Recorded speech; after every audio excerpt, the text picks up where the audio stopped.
Hello students, मैंने आपको empirical name बताया है और उसमें उसकी मैंने एक एप्लीकेशन आपको बता दी है और आज मैं उसकी दूसरी एप्लीकेशन बता रहा हूँ। और ये दूसरी एप्लीकेशन है धारावाही प्रणालिका के भीतर चुंबकीय क्षेत्र। तो इसमें जो प्रश्न आता है वो इस तरह से पूछा जाता है क्योंकि प्रणालिका का क्वेश्चन कई बार रिपीट हो चुका है और ये बहुत अच्छा मतलब कहना चाहिए कि टॉपिक है। जो सबसे पहले ये पूछते हैं कि प्रणालिका किसे कहते हैं, फिर ये पूछते हैं कि प्रणालिका में विद्युत धारा प्रवाहित करने के कारण चुंबकीय क्षेत्र का प्रदर्शन करिए। तो उसमें क्या है कि चुंबकीय क्षेत्र रेखाओं को दिखाना होता है। फिर वो ये पूछता है कि इसके भीतर विद्युत क्षेत्र चुंबकीय क्षेत्र का व्यंजक प्राप्त करो। ये क्वेश्चन है इसके अंदर जो आपके एक एक नंबर के सब मिलाकर के करीब 2 या 3 या 4 नंबर का क्वेश्चन होता है। जो आप में से जो भी ऐसे विद्यार्थी हों जिनके यहाँ वीडियो की फैसिलिटी हो तो वो मुझसे संपर्क कर सकते हैं। मैं वीडियो क्लासेस भी बहुत जल्द ही शुरू करने जा रहा हूँ, लेकिन आप लोगों के पहले मेरे पास संपर्क नंबर आने चाहिए, उसके बाद ही वीडियो क्लासेस आरंभ की जाएंगी। तो मैं शुरुआत कर रहा हूँ धारावाही प्रणालिका के भीतर चुंबकीय क्षेत्र।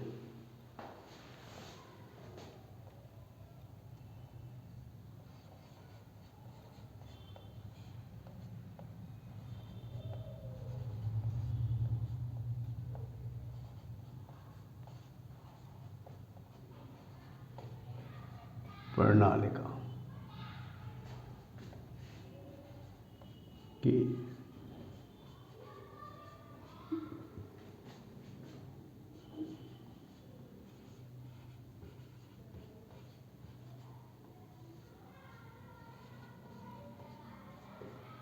चुंबकीय क्षेत्र magnetic field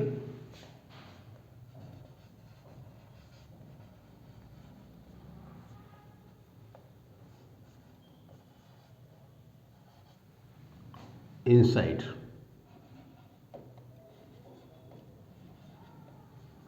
of a current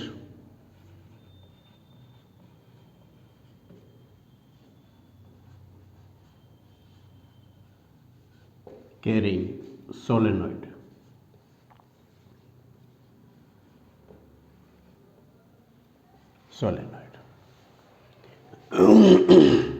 तो प्रणालिका किसे कहती है पहले ये जानना जरूरी होता है।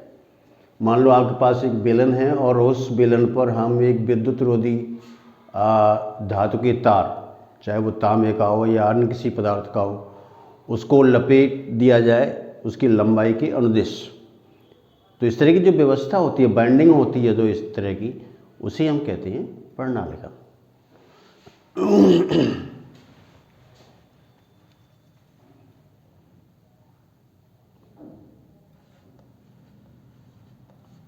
जब विद्युत रोधी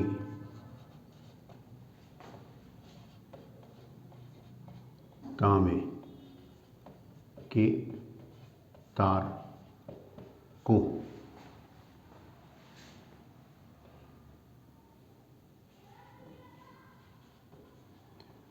बेलन की लंबाई के अनुदिश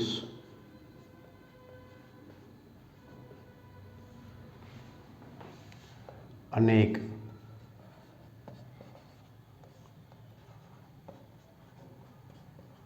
फेरों में लपेट दिया जाता है।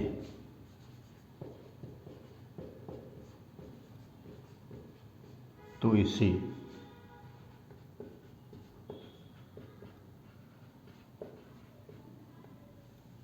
प्रणालिका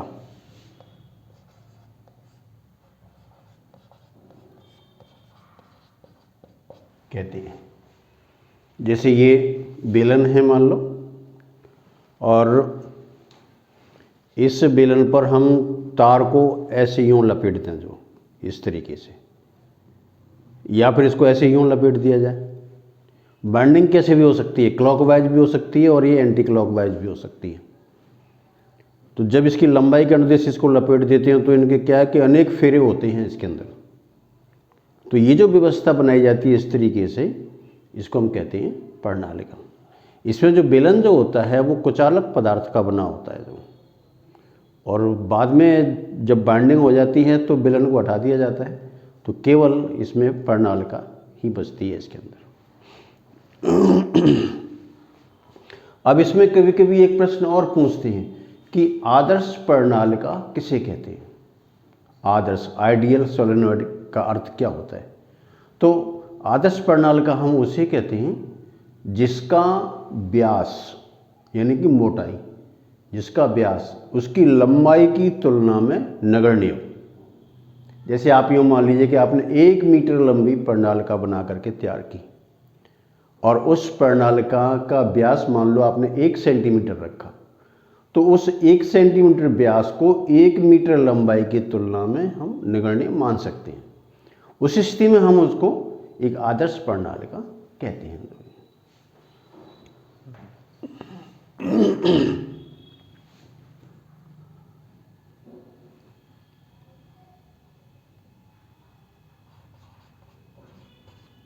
यदि प्रणालिका का व्यास उसकी लंबाई की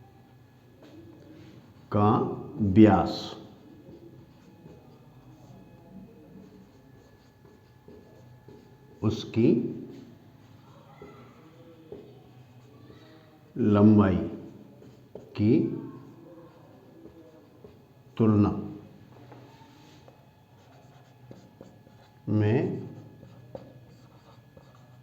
में नगण्य हो तो इसे आदर्श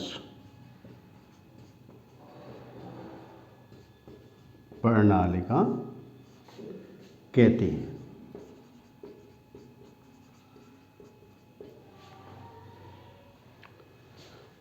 यदि प्रणालिका का व्यास उसकी लंबाई की तुलना में नगण्य हो तो उसे हम आदर्श प्रणालिका कहते हैं।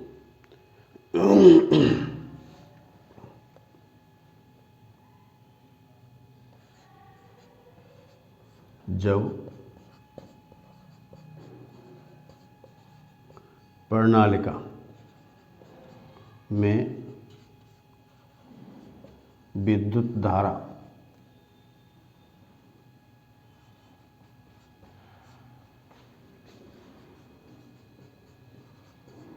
प्रवाहित की जाती है तो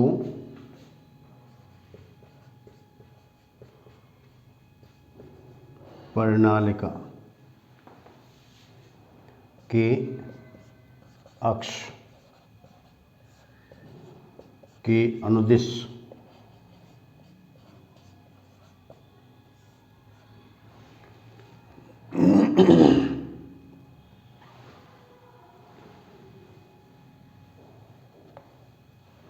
प्रणालिका के भीतर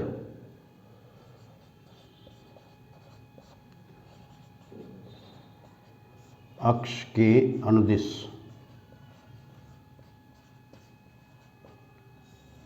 चुंबकीय क्षेत्र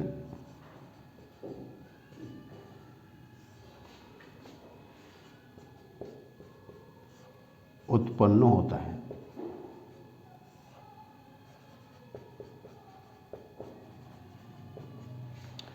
अब इसमें क्या कॉन्सेप्ट है, प्रणालिका में अनेक फेरे हैं। फेरे का मतलब आपने कई वृत्ताकार कुंडलियों को एक साथ मिला दिया, और ये हम जानते हैं कि जब हम किसी वृत्ताकार कुंडली में विद्युत धारा प्रवाहित करते हैं तो उसके केंद्र पर चुंबकीय क्षेत्र का मान सर्वाधिक होता है। अब अगर ऐसे कई एक वृत्ताकार फेरे बना दिए जाएं और उसमें विद्युत धारा प्रवाहित की जाए तो जो उनके सेंटर होंगे उन सेंटर को मिलाती हुई अगर एक रेखा खींच दी जाए तो उसको हम प्रणालिका का अक्ष कहते हैं। अब उस प्रणालिका के अक्ष के अनुदिश जो चुंबकीय क्षेत्र का मान होगा वो सर्वाधिक होगा। तो प्रणालिका की सभी फेरे वृत्ताकार होने के कारण उसका जो चुंबकीय क्षेत्र होता है वो उसके अंदर अक्ष के अनुदिश सबसे अधिक होता है। तो अब मैं आपको इसका चित्र बना के बता रहा हूँ कि प्रणालिका में किस तरीके से इसका होता है। जो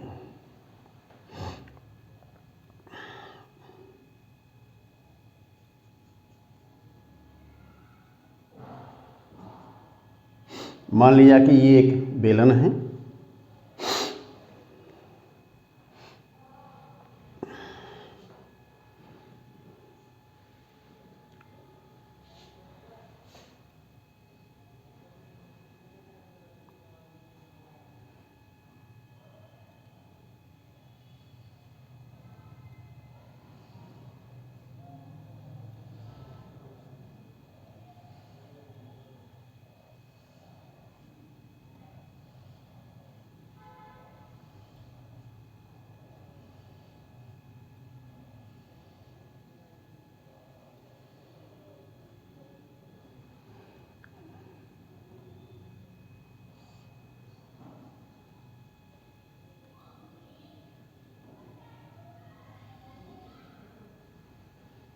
मैंने इसको इस तरीके से लिया है कि भाई यहाँ पर इस तरीके से इसको हम बाइंड कर रहे हैं। जो इस तरीके से अगर हम बाइंड करते हैं तो इसका मतलब है कि ये आपने एंटी क्लॉकवाइज बाइंडिंग की है। और इसमें अगर हम विद्युत धारा प्रवाहित करते हैं तो इसके अक्ष, तो अक्ष कौन सा हुआ, इनके जो सेंटर्स हैं इन सभी सेंटर्स को मिला दिया जाए इस तरीके से।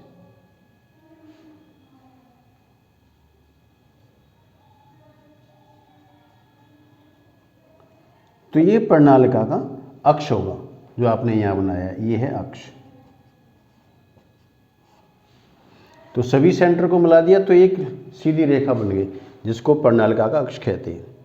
अगर हम इसी प्रणालिका को उल्टा बांधें, जैसे अपने यहाँ तो एंटी क्लॉकवाइज लिया है, यहाँ सपोज करो हम इसको क्लॉकवाइज ले, तो क्लॉकवाइज लेने पर भी इसका यही होगा कि इसका अक्ष इस तरीके से बनेगा।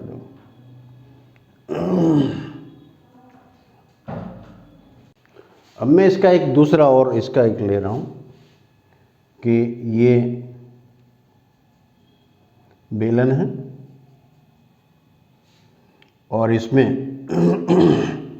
फेरे जो रखे गए हैं वो इस तरीके से हैं।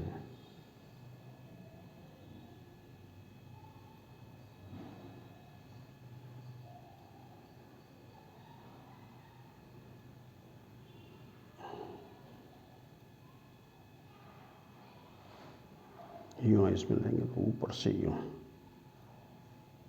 ऊपर वाला फेरा दिखेगा।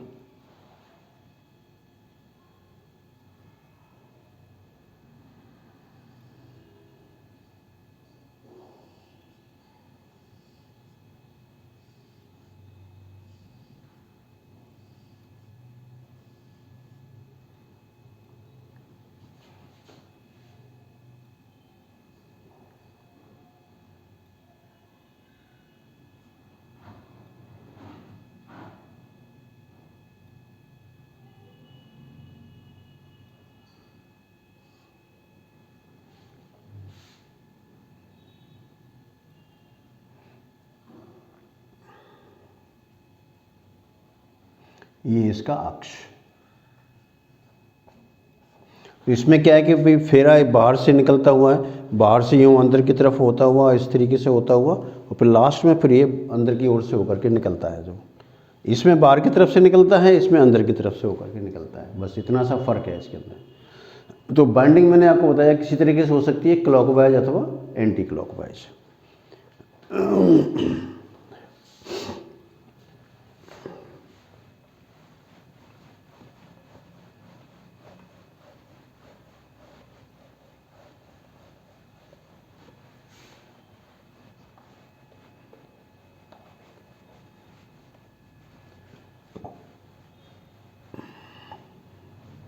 तो अब मैं इसका आपको फाइनल फिगर यहाँ पर बना रहा हूँ जिससे कि आपको ये चुंबकीय क्षेत्र ज्ञात करना है।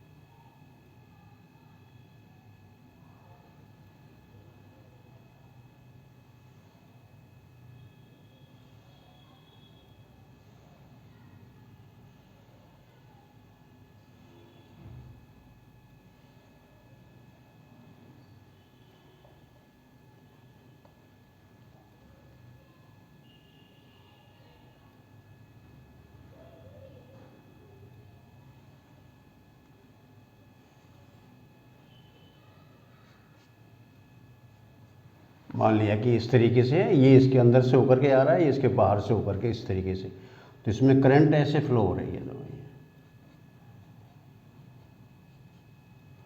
और फिर यहाँ से होती हुई ये इसमें बाहर निकल जाती है। ये इसका एक्सिस है, ये अक्ष है इसका। अब कुंडली में यहाँ पर जो विद्युत धारा प्रवाहित हो रही है ये इसमें एंटी क्लॉकवाइज प्रतीत हो रही है। अगर हम इधर से देखेंगे तो, और इधर से देखेंगे तो ये क्लॉकवाइज प्रतीत होगी। तो इसका मतलब ये है कि ये तो इसका नॉर्थ पोल है और ये यहाँ पर इसका साउथ पोल है। तो चुंबकीय क्षेत्र रेखाएं इसके अंदर इस तरीके से होती हैं।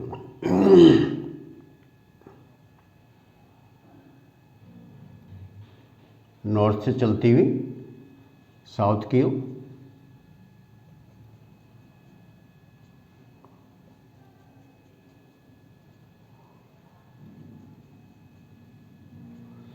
ये चुंबकीय क्षेत्र रेखा है।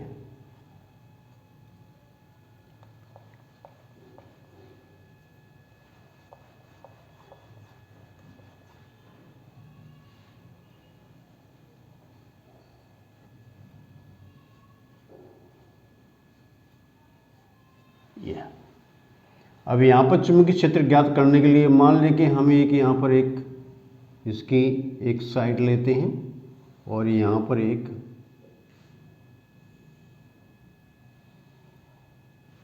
आयताकार लूप बना देते हैं। ये है P Q R S, क्योंकि एम्पिरिकल के नियम को अप्लाई करने के लिए आपके पास बंद लूप होना चाहिए या कहीं बंद वक्र होना चाहिए जो ये।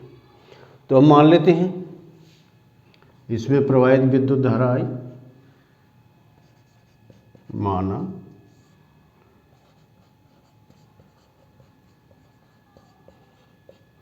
प्रणालिका में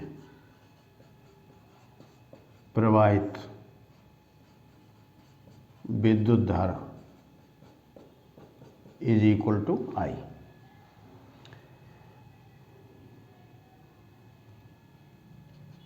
प्रणालिका की लंबाई, माना प्रणालिका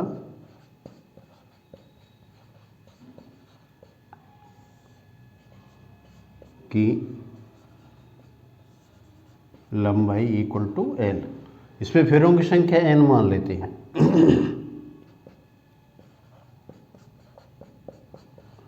फेरों की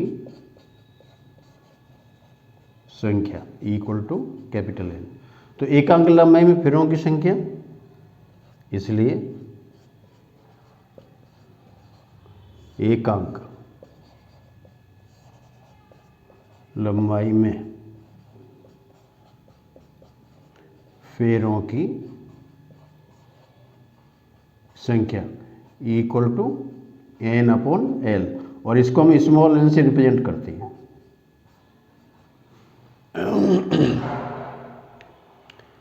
अब इसमें हमने एक आयत बनाया है।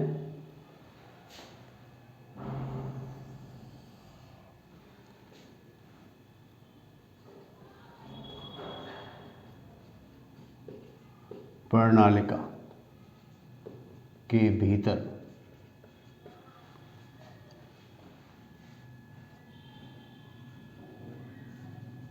एल लंबाई की भुजा PQ पर आयत PQRSP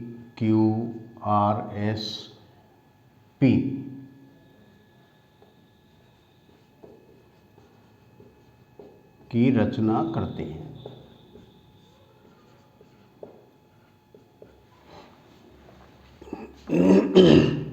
तो यहाँ पर क्योंकि एकांक लंबाई में फेरों की संख्या n के बराबर मान के चले हैं, तो भाई इस l लंबाई में फेरों की संख्या कितनी होगी, वो n इंटू एल के बराबर आ जाएगी। तो एम्पियर के नियम से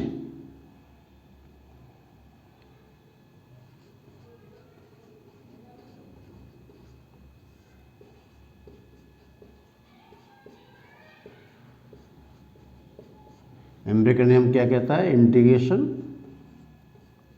B dot D l equal to mu naught sigma I. अब यहां पर सिग्मा आई का मान क्या होगा?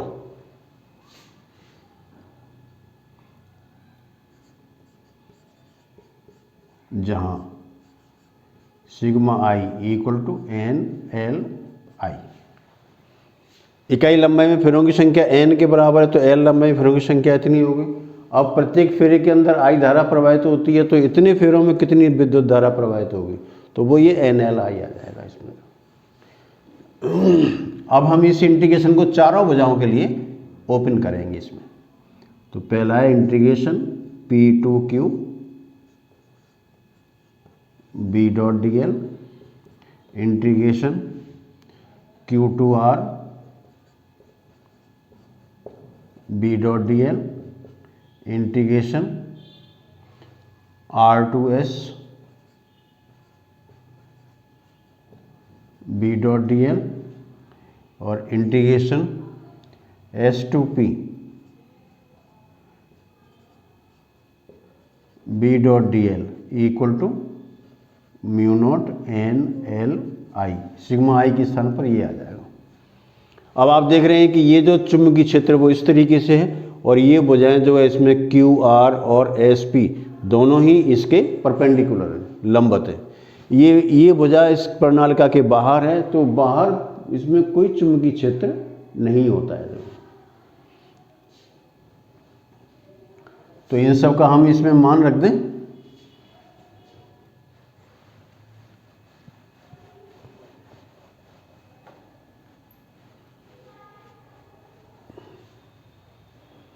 तो ये integration P to Q B D L cos zero, क्योंकि अक्ष के अनुदिश है, integration Q to R B D L cos 90 degree, plus तीसरे इंटीग्रेशन को सीधा ही अपन जीरो कर सकते हैं जो इसमें, plus integration S to P B D L cos 90 equal to mu naught N L I. अब आप इसमें देख सकते हैं कि जो पहला जो इंटीग्रेशन है, integration P to Q B D L, plus दूसरा इंटीग्रेशन इसमें जीरो के बराबर है, कोस 90 है वहाँ पर, यहाँ पर ये इसमें जीरो के बराबर हो ही गया। तीसरा ये फिर इसमें, चौथा फिर इसमें जीरो के बराबर है, और ये equal to mu naught N L I. प्रणालिका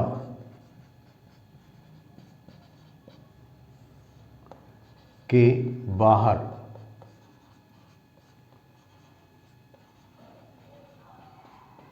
चुंबकीय क्षेत्र शून्य होता है।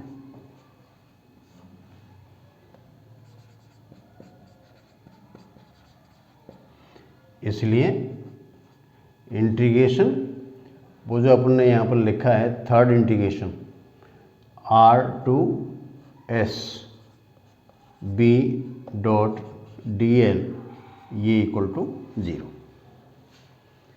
अब अपने पास ये इसमें बच जाती है, तो इन सबको लिख देते हैं, क्योंकि इस लंबाई पर b का मान सर्वत्र समान है, तो b को तो इसमें कांस्टेंट मान लेते हैं और इसको हम इससे बाहर ले लेते हैं। तो अपने पास बचता है P to Q B D l equal to mu naught N L I. So ये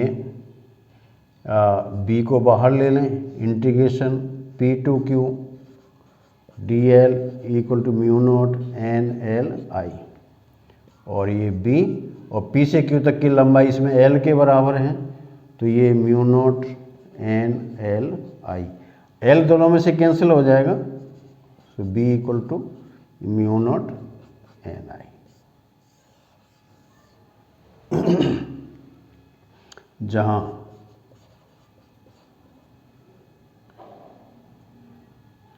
integration P to Q dl equal to L, यानी कि PQ भुजा की लंबाई इसमें आ जाएगी जो ये। तो ये आप देख सकते हैं कि इसका जो चुंबकीय क्षेत्र होता है वो इसके एक तो प्रति इकाई लंबाई में फेरों की संख्या पर डिपेंड करता है और दूसरा उसकी विद्युत धारा पर डिपेंड करता है।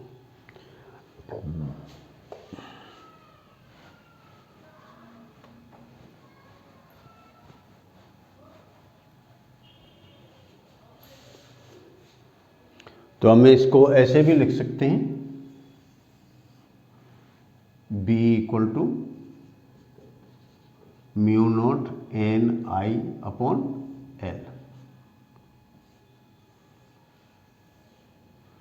जहां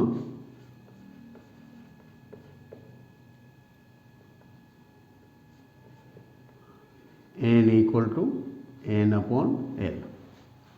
तो आप इसमें देख सकते हैं first B proportional to N, इकाई लंबाई में फेरों की संख्या, और second B proportional to I, इकाई लंबाई फेरों की संख्या के समानुपाती होती है, विद्युत धारा के समानुपाती होती है, इसलिए जितनी अधिक फेरों की संख्या होगी उसकी इकाई लंबाई में उतना ही स्ट्रॉन्ग मैग्नेटिक फील्ड होगा। ये मान लिया आपने B ले लिया यहाँ पर और ये N ले लिया, तो ये सीधी रेखा इसमें आती है। इसी प्रकार से B प्रोपोर्शनल N, और अगर आपने यहाँ पर B और यहाँ पर I ले लिया तो ये भी इस तरीके से B प्रोपोर्शनल I। इसके अलावा इसमें जो चुंबकीय क्षेत्र होता है वो इस बात पर भी डिपेंड करता है कि अगर आपने इसमें कोई लो चुंबकीय पदार्थ रख दिया तो चुंबकीय क्षेत्र का मान बहुत ज़्यादा हो जाता है इसमें, क्योंकि जो लो चुंबकीय पदार्थ होते हैं वो तेज़ी से चुंबकित होते हैं। तो अब इसमें अगर इसका हम चुंबकन क्षेत्र निकालना चाहें, आपसे मैंने पहले भी आपको बताया था कि दो तरह के क्षेत्र हैं, चुंबकन क्षेत्र और चुंबकीय क्षेत्र। चुंबकन क्षेत्र का मतलब होता है कोई बाहरी चुंबकीय क्षेत्र, जैसे आपने पर्णालिका में विद्युत धारा प्रवाहित की तो अब उसमें जो चुंबकीय क्षेत्र पैदा होगा वो चुंबकन क्षेत्र कहलाएगा। अब मान लो उसके अंदर आपने किसी पदार्थ को रख दिया, तो पदार्थ को रख देने पर उसमें जो चुंबकीय गुण प्रेरित होंगे उसके कारण जो उसमें चुंबकत्व होगा उसे हम चुंबकीय प्रेरण भी कहते हैं, चुंबकीय क्षेत्र भी कहते हैं। तो चुंबकन क्षेत्र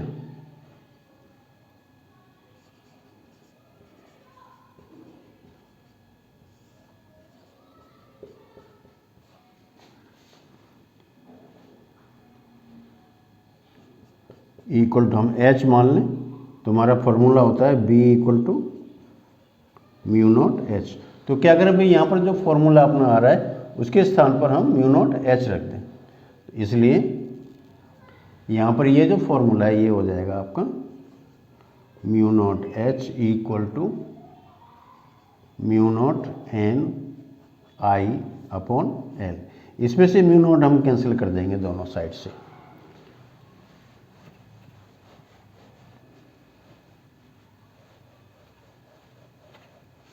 तो H equal to N I upon L या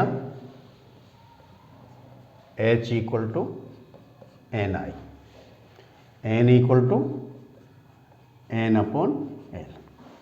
तो यहाँ से चुंबकन क्षेत्र के बारे में आप देख सकते हैं कि चुंबकन क्षेत्र होता है वो सिर्फ N और I पर डिपेंड करता है। इसका अर्थ ये है कि जो चुंबकन क्षेत्र है पर्णालिका के अंदर वो इसकी इकाई लंबाई में फेरों की संख्या और उसमें प्रवाहित विद्युत धारा दोनों पर डिपेंड करता है। आप इसमें ये तो आपका ये रहा कि भाई पर्णालिका के अंदर चुंबकीय क्षेत्र उत्पन्न होता है तो उसके एक्सप्रेशन क्या है, उसके फॉर्मूला क्या है इसका।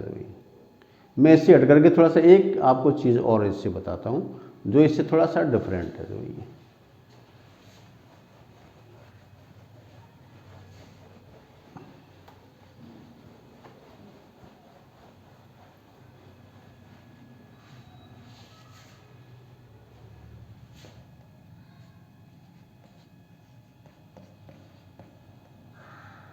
विशेष यानी समथिंग स्पेशल। तो वो क्या है कि पर्णालिका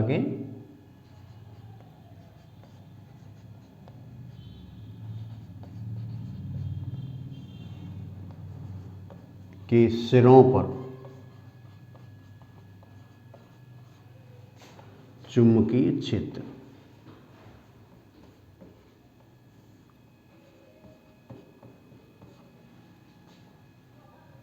ये इक्वल टू, जैसा कि अभी हमने निकाला था इसका म्यू नॉट एन आई, तो इसका हम जस्ट आधा कर दें। यानी कि अगर हम अंदर लेंगे तो म्यू नॉट एन आई होगा इसके अंदर, लेकिन सिरों पर लेंगे तो mu naught N I upon 2। तो इसका अर्थ ये हुआ कि पर्णालिका के सिरों पर जो चुंबकीय क्षेत्र होता है वो अंदर के चुंबकीय क्षेत्र का आधा होता है।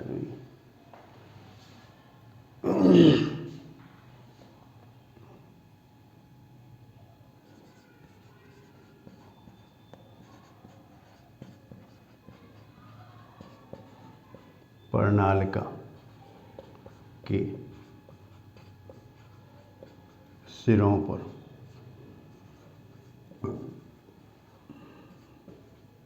चुंबकीय क्षेत्र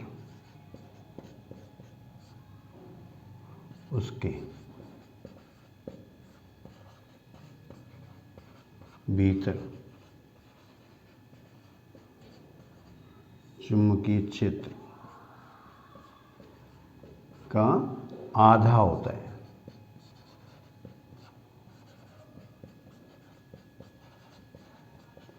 यानी कि हम इसको हम बी डैश मान लें यहाँ पर, सपोज करो, ठीक है ना। पर्णालिका के भीतर तो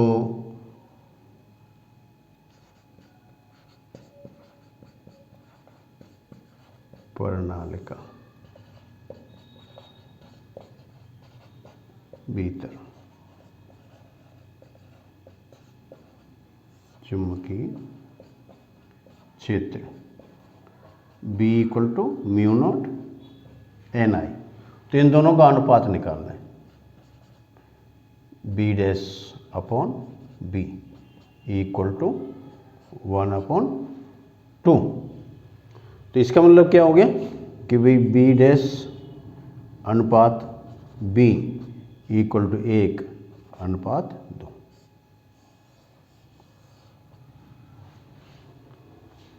या इसका उल्टा कर दें, B अनुपात B डैश तो 2/1 हो जाएगा, या